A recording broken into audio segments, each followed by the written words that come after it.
বাবা, কোথায় তোমরা? দেখো, দাদা এসেছে। দাদা এসেছে নতুন বৌদিকে সাথে নিয়ে। এদিকে আসো, দেখে যাও। মা, তোমাকে অঞ্জলির কথাই বলেছিলাম অনেক আগে। ওই হচ্ছে অঞ্জলি, এ বাড়ির নতুন বউ। রাহুল, তোর পছন্দ তো খুবই ভালো। আমি তো ভেবেছিলাম তোর পছন্দ মোটেই ভালো হবে না, কিন্তু তোকে এই মেয়ে কিভাবে যে পছন্দ করলো সেটাই তো বুঝতে পারছি না। এমন একটা বৌদি তো আমরা আশা করেছিলাম। বৌদিকে দেখে মনে হচ্ছে আমাদের মতোই হবে, খুবই মিশুকে। সবে মাত্র এসেছে, থাকতে দে, তারপর বুঝতে পারবি কেমন। শোনো নতুন বৌমা, আমাদের গ্রামে কিন্তু একটা নিয়ম আছে। নতুন বউ আসলে তাকে নতুন একটা কিছু রান্না করে সবাইকে খাওয়াতে হয়। তুমি পারবে তো সেই রান্না করতে? মা, এসব কথা পরে বললেও হতো। ও পারবে। আরে, তোমার বৌমা সবকিছুই পারে। এসব নিয়ে তোমাকে চিন্তা করতে হবে না, সবকিছু রান্না করে দেবে, দেখে নিও। হ্যাঁ। চলো চলো বৌমা, ঘরে চলো তোমরা। বৌদি, তুমি এটা কি রান্না করছো? কিছুই তো বুঝতে পারলাম না। এই রান্না তো আমাদের এদিকে তেমন একটা চলেই না। এটা কি বাড়ি থেকে শিখে এসেছো? আমি যখন ছোট ছিলাম তখন আমার মা আমাকে অনেক ধরনের রান্না শিখিয়েছে, তার মধ্যে এটা একটা। তার মানে তোমার মা তো অনেক ভালো ভালো রান্না জানতো, তাই না? হ্যাঁ, অনেক ধরনের রান্না মা জানতো। আমি সবকিছু শিখতে পারিনি, তখন তো খুবই ছোট ছিলাম। আমার মা তেমন একটা রান্নাই করতে পারে না, আমি তেমন কিছুই শিখতে পারিনি। কোনো ধরনের সমস্যা নেই, আমি তোমাকে সকল রান্না শিখিয়ে দেব। তুমি কি এখনো নিত্য নতুন রান্না শিখছো তোমার মায়ের কাছ থেকে? না, এখন আর মায়ের কাছ থেকে রান্না শেখা হয় না। কেন গো বৌদি, এখন বুঝি তোমার মা আর তোমাকে রান্না শেখায় না, নাকি সবকিছু শিখে নিয়েছো? আমি ছোট থাকতেই আমার মা মারা গেছেন। ছোটবেলায় যেগুলো শিখেছি তাই মনে আছে, এছাড়া আর কিছুই না। ও আচ্ছা, তোমার মা মারা গেছেন? আমি বুঝতে পারিনি বৌদি, কিছু মনে করো না। না না, আমার মা বাবা কেউ নেই, এসব নিয়ে এখন আর কিছুই মনে করি না। তবে তুমি এটা কি রান্না করছো সেটা একটু বলো না। এটা হচ্ছে গোলমরিচ ও কচু পাতার রেসিপি। এটা আবার কেমন রেসিপি? আমি তো বাবার জন্মে শুনিনি। শোনার প্রয়োজন নেই, যখন খাবে তখন বুঝতে পারবে। এখন কথা বলো না, আমার রান্নায় ভুল হয়ে যাবে। তা বৌমা, তোমাকে যে বলেছিলাম আমাদের রীতি অনুযায়ী তোমাকে আজকে একটা নতুন রেসিপি রান্না করতে হবে, সেটা করেছে তো তুমি? ঘ্রাণ তো ভালোই আসছে। রান্না কেমন হয়েছে সেটা কে জানে? সেটা আপনারাই জানবেন। আগে রান্নাটা খান, মুখে নিলেই বুঝতে পারবেন রান্না কেমন হয়েছে। শুধু ঘ্রাণে নয়, আমি আশা করি রান্নাটাও ভালো হয়েছে। তা এখন কে কার প্লেটে উঠিয়ে দেবে খাবার বলো তো শুনি। সবাই নিজ নিজ প্লেটে খাবার তুলে নিলেই তো হয়। তুমি নতুন এসেছো, সেজন্য এ বাড়ির নিয়ম কানুন অনেক কিছুই জানো না, কিন্তু তোমায় ধীরে ধীরে সবই জানা উচিত। যেহেতু নতুন এসেছি সেহেতু অনেক কিছুই জানি না। আপনারা যদি বলে দেন তাহলে আমার জন্য ভালো হয়। সব কিছু তো আর বলে কয়ে করানো যায় না, কিছু জিনিস নিজের বিবেক থেকেই করতে হয়। এখন কি করতে হবে সেটা আমাকে একটু বুঝিয়ে বলুন, আমি করে দিচ্ছি মা। সবাই খেতে বসেছে, তুমি এ বাড়ির বউ। তোমার দায়িত্ব হচ্ছে ঘুরে ঘুরে সবার প্লেটে খাবার তুলে দেওয়া এবং কখন কার কি লাগে সেটা খেয়াল রাখা, এবং সবাই যখন খাওয়া শেষ করবে তখন তুমি খেয়ে নেবে। আহা, এমন খাবার এর আগে কোনোদিন তো আমি খাইনি। খাবার খুবই মজার হয়েছে, এক কথায় বলতে গেলে অসাধারণ। কি বলছো ভেবে চিনতে বলো কিন্তু। আমি এত বছর ধরে তোমাদের রান্না করে খাওয়াচ্ছি, কখনো তো আমার রান্নার এভাবে প্রশংসা করনি। এখন যেটা বলছো তাতে আমার রান্নার অপমান হচ্ছে। আরে, আমি তেমন করে বলতে চাইনি, তুমি নিজে থেকে বলো না খাবার কেমন হয়েছে। সত্যি যেটা সেটা তো স্বীকার করতেই হবে। বৌমার হাতের এই রান্না প্রচন্ড মজা হয়েছে। তার রান্নার হাত খুবই ভালো। তবে এটা কিসের রেসিপি বৌমা? এটা হচ্ছে গোলমরিচ ও কচু পাতার রেসিপি মা। যাই হোক না কেন, রেসিপিটা মজার ছিল। কি করছো বৌদি? কি করছি দেখতে পাচ্ছ না? সবার জন্য নাস্তা তৈরি করছি। বৌদি, তোমাকে না কত করে বলেছি সকালবেলা নাস্তা খাওয়ার আগে আমি 1 কাপ চা খাই। কই, আজকে তো তুমি আমাকে চা দিলে না। সকালে আমি তোমার ঘরের সামনে গিয়েছিলাম, দেখলাম তোমার দরজা বন্ধ। বাবাকে চা দিয়ে এসেছি। তুমি ঘুম থেকে দেরিতে উঠেছো, তাহলে কিভাবে তোমাকে চা করে দেবো বলো তো? বাবা তো তাড়াতাড়ি ঘুম থেকে ওঠে, আমি তো দেরি করে উঠি, সেটা তুমি জানো তো। এখন আমি কি করতে পারি বলো? তুমি আমার জন্য দেরি করে চা বানাবে, এখন আমার জন্য 1 কাপ চা করে দাও তো। দেখতে পাচ্ছ না আমি ব্যস্ত আছি, নিজে 1 কাপ চা করে নিলেই তো পারো। আমি নিজের হাতে কোনোদিন কিছু করিনি। তুমি আমার জন্য তাড়াতাড়ি চা নিয়ে এসো, আমি রুমে গেলাম।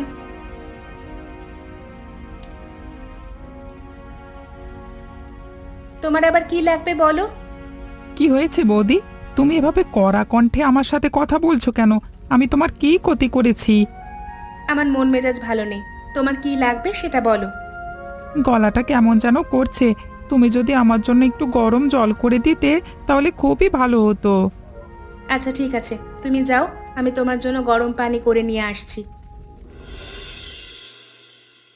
আজকে খাবারের জন্য এত কম রকমের তরকারি কেন? আমাদের বাড়িতে তো কখনো এত কম তরকারি দিয়ে খাবার হয় না। বাড়িতে কি তরকারি নেই? বৌমা বাজার করেনি? রাহুল বিকাশ না করলে আমাকে বলতে, আমি বাজার করে আনতাম। না বাবা, তেমন কিছু না, সবকিছুই বাজার করা আছে বাড়িতে। রাহুল এবং বিকাশ দুই ভাই ঠিকঠাক মতোই বাজার করছে প্রতিনিয়ত। তাহলে দুপুরের খাবারের এই অবস্থা কেন? তুমি এত কম রকমের তরকারি রান্না করেছো কেন বলো তো? বাবা, কম কিসে? এখানে তো অনেক রকমের তরকারি রান্না করেছি। প্রতিদিন তো অনেক রকমের খাবার নষ্ট হয়ে যায়, সেজন্য একটু কম করে করেছি। আমরা কি গরিব মানুষ নাকি? আমাদের খাবার কি মেপে রান্না করতে হবে? এ বাড়িতে এ অবধি কোনোদিন এত কম খাবার রান্না হয়নি। খাবার নষ্ট করা ভালো নয়, সেজন্য আমি একটু কমিয়ে রেখেছি বাবা। অপচয় করলে তা তো ভালো দেখায় না। কত মানুষ না খেয়ে থাকে, অপচয় না করে আমরা তাদের সাহায্য করা ভালো। কিছুদিন হয়েছে তুমি এ বাড়িতে এসেছো, তোমাকে সবাই ভালোবাসে, তার মানে এই নয় যে এ বাড়ির সকল কিছুর সিদ্ধান্ত নেওয়ার অধিকার তোমাকে দিয়ে দেওয়া হয়েছে। আমি কি করেছি বাবা? কি করেছো এখন বুঝতে পারছো না? কাউকে না জানিয়ে তুমি কম খাবার রাঁধবে কেন? এত অল্প খাবার আমরা খাই না। বাবা, আপনি খেয়ে দেখেন, এখানে যথেষ্ট খাবার আছে। এতগুলো খাবার আপনার প্রয়োজন পড়বে না। তুমি আমার মুখে মুখে তর্ক করছো কেন? এ বাড়িতে আমার মুখে মুখে তর্ক করবার সাহস কারোর হয় না। আচ্ছা ঠিক আছে বাবা, আমার ভুল হয়ে গেছে। এখন থেকে আমি বাড়িয়ে রাঁধবো। ঠিক আছে, এমন ভুল যেন দ্বিতীয়বার না হয়। আর কখনো আমার মুখে মুখে তর্ক করবে না, মনে রেখো। কি? তোমার ছেলে কি বড় হয়ে গেছে নাকি? কখন তোমার ছেলেকে ডেকে পাঠালাম, তোমার ছেলে এখনো আসছে না কেন? নাকি তুমি খবর দিয়ে আসোনি?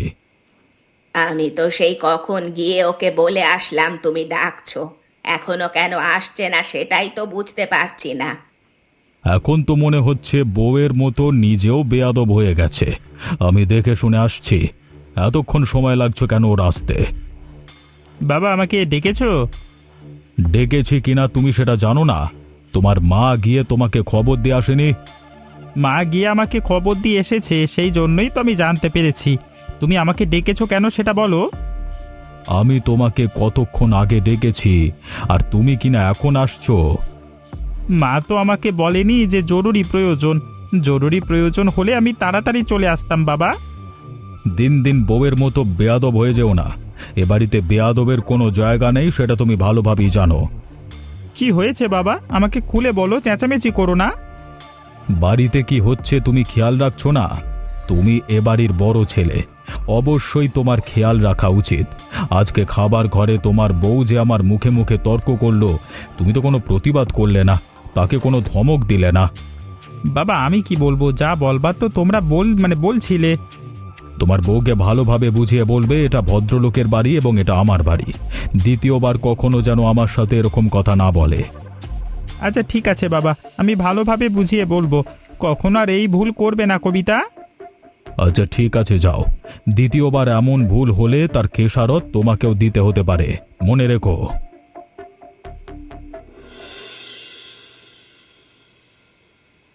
কি গো, কি হয়েছে তোমার? মুখটা এমন কালো কেন? বাবা কি বলেছেন তোমাকে? জীবনে কখনো যেটা বাবার মুখ থেকে শুনিনি, যে ব্যবহার জীবনে কখনো তিনি আমার সাথে করেননি, সে ব্যবহার আজকে শুনলাম। কি হয়েছে? বাবা তোমার সাথে চেঁচামেচি করেছে নাকি? কি করেছো তুমি? কি হয়েছে, কেন আমার সাথে চেঁচামেচি করেছে বুঝতে পারছো না?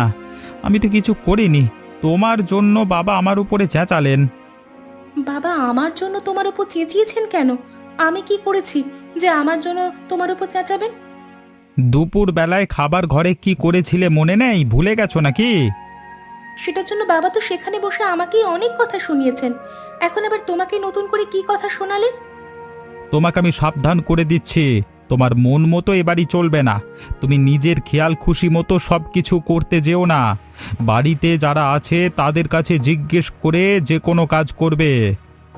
আমি এবারের বড় বউ, সবাইকে খুশি রাখার জন্য আমি যথেষ্ট পরিমাণ চেষ্টা করছি।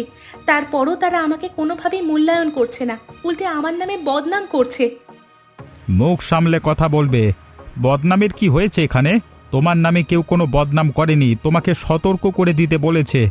আমি তোমাকে সতর্ক করে দিচ্ছি, এরপর বাবার মুখে মুখে কখনো যেন তোমাকে কথা বলতে না দেখি। হ্যাঁ, তুমি এমনভাবে কথা বলছো, মনে হচ্ছে আমি বিশাল বড় কোনো অন্যায় করে ফেলেছি। অবশ্যই অন্যায় করে ফেলেছো। অন্যায় না করলে তো এত কথা বলতাম না। তুমি একটু স্বাভাবিকভাবে ভেবে দেখো তো, আমাদের বাড়িতে প্রতিনিয়ত কত ধরনের খাবার নষ্ট হয়। কত মানুষ আছে যারা খেতেও পারে না, শুধু শুধু আমরা কেন খাবার নষ্ট করব?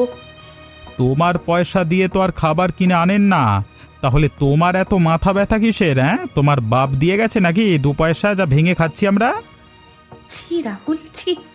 তুমি এতটা নিচে নেমে যাবে সেটা আমি কখনো ভাবতে পারিনি। তুমি আমার মৃত বাপকে নিয়ে কথা বলতে ছাড়লে না। তোমার এত বড় অবনতি, তোমার সাথে আমি আর কথা বলতে চাই না।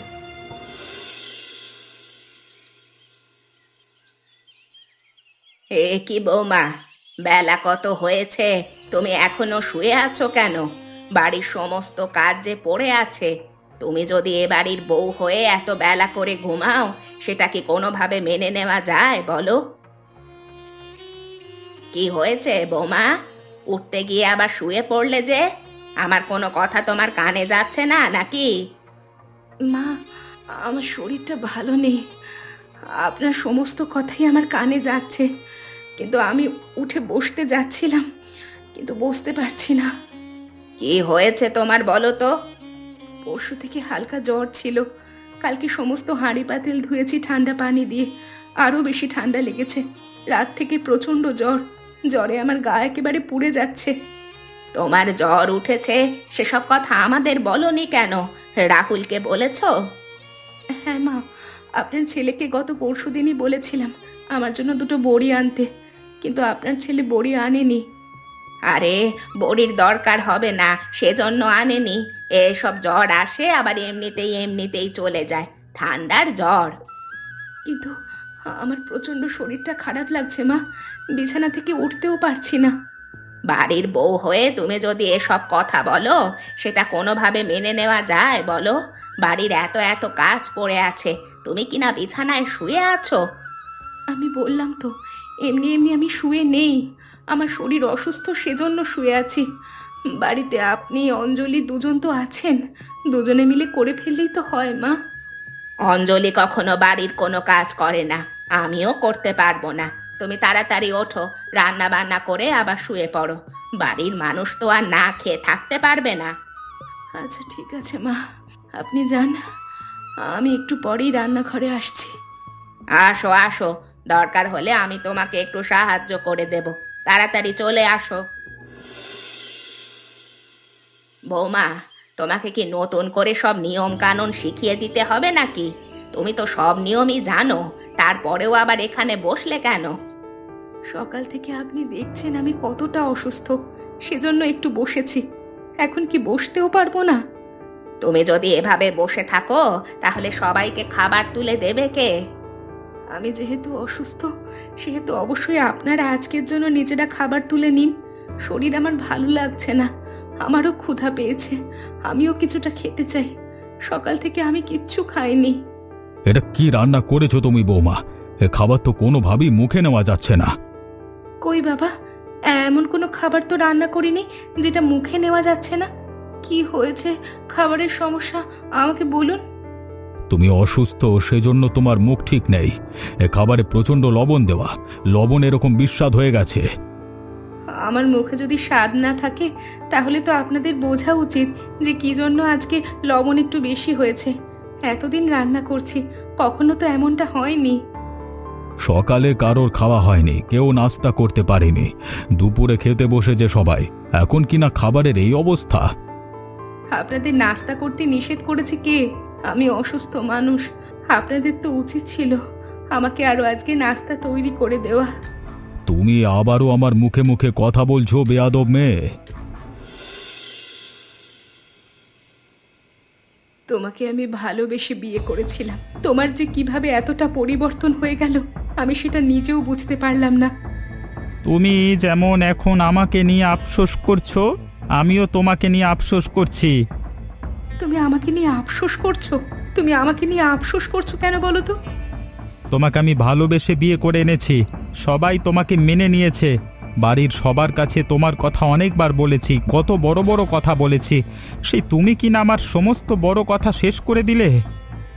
আমি কিচ্ছু শেষ করিনি, বরং তুমি আমাকে শেষ করে দিয়েছো। তোমার পরিবারের চাইতেও তুমি কষ্ট দিচ্ছ বেশি আমাকে। তোমাকে আমি এত করে বললাম আমার শরীর খারাপ, দয়া করে আমাকে বড়ি এনে দাও। কই, তুমি তো আমার জন্য বড়ি আনলে না। আমি বাঁচি নাকি মরি সেসব নিয়ে তোমাদের কারোর কিচ্ছু যায় আসে না। মরে তো আর যাওনি তুমি, তাহলে কিভাবে বুঝলে কারুর কিছু যায় আসে কিনা? যাকে ভালোবেসে এই বাড়িতে এসেছিলাম, যাকে ভরসা করেছিলাম, সেই মানুষটাই পাল্টে গেল। কার কাছে আর কি অভিযোগ দেব? তুমি এমনিতেও কোনো অভিযোগ দিতে পারো না, তোমার সাথে কেউ কখনো খারাপ ব্যবহার করেনি, তুমি উল্টোপাল্টা কথা বলো সবার সাথে।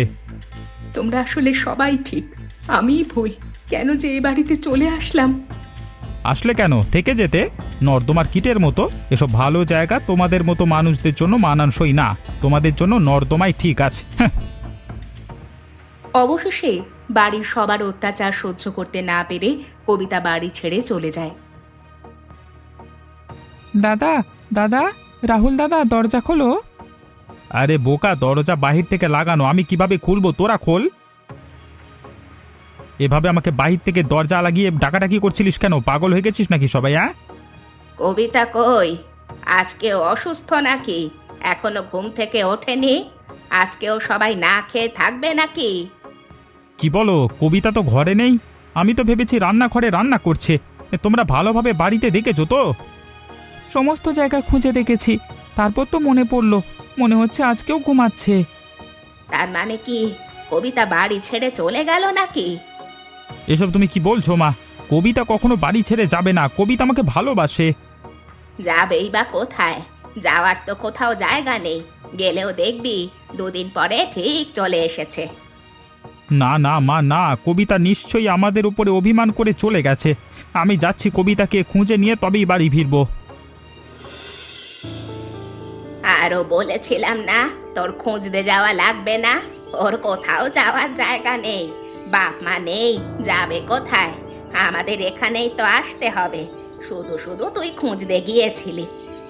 মা, আমি তোমার মুখ থেকে আর একটাও বাজে কথা শুনতে চাই না। কি কষ্টে এতদিন ধরে আমি কবিতাকে খুঁজে বের করে এনেছি সেটা একমাত্র আমি জানি। কি হলো রাহুল, তুই তোর মায়ের সাথে বেয়াদবি করছিস? আমি কোনো ধরনের বেয়াদবি করছি না, যেটা সত্য সেটা বলছি। এতদিন কবিতার উপরে অনেক অত্যাচার হয়েছে, যেটা আর এক মুহূর্ত মেনে নেওয়া যাবে না। এসব তুই কি বলছিস রাহুল? কবিতার ওপরে আমরা অত্যাচার করেছি, এখনো তোর গায়ে হাত তুলিনি। গায়ে হাত তোলা মানে অত্যাচার নয়, মানসিকভাবে সবচেয়ে বেশি অত্যাচার হয়েছে। এরপর থেকে বাড়ির যার যার নিজস্ব কাজ সে করবে। কবিতা কি করবে না করবে সেটা ওর ব্যাপার। যদি কারোর মনে হয় ওকে দিয়ে এটা করাবে সেটা করাবে, তাহলে ভুল। কি হয়েছে বাবা? এই মেয়ে তোকে জাদু টোনা করলো নাকি? হ্যাঁ, আমাকে জাদু করেছে। আরও আগে করলে ভালো হতো। এখন থেকে পরিবারের জন্য কবিতা যেটা করবে সেটা নিজ ইচ্ছা অনুযায়ী করবে। এটা করো, সেটা করো, এটা করলে না কেন, ওটা করলে না কেন, এসব বলতে আসলে কবিতা শুধু তার স্বামীর কাজ করবে, বাকি কারো নয়। আর হ্যাঁ, যদি মনে হয় আলাদা করে দিতে চাও, আমি আর কবিতা এক্ষুনি শহরে চলে যাচ্ছি। হ্যাঁ, অবশেষে রাহুল তার নিজের ভুল বুঝতে পেরে কবিতার ঢাল হয়ে দাঁড়ায় এবং কবিতাকে নিয়ে সুখে শান্তিতে সংসার করতে থাকে। আমরা বুঝতে পেরেছি, আর বলতে হবে না বাবা, তোরা থাক, তোদের কোথাও যেতে হবে না। অঞ্জলি ও বিকাশ, তোরা যথেষ্ট বড় হয়েছিস, আজকে থেকে নিজেদের কাজ নিজেরা করবি। এমন মজার মজার গল্প দেখতে চাইলে আমাদের চ্যানেলটি সাবস্ক্রাইব করতে ভুলবেন না।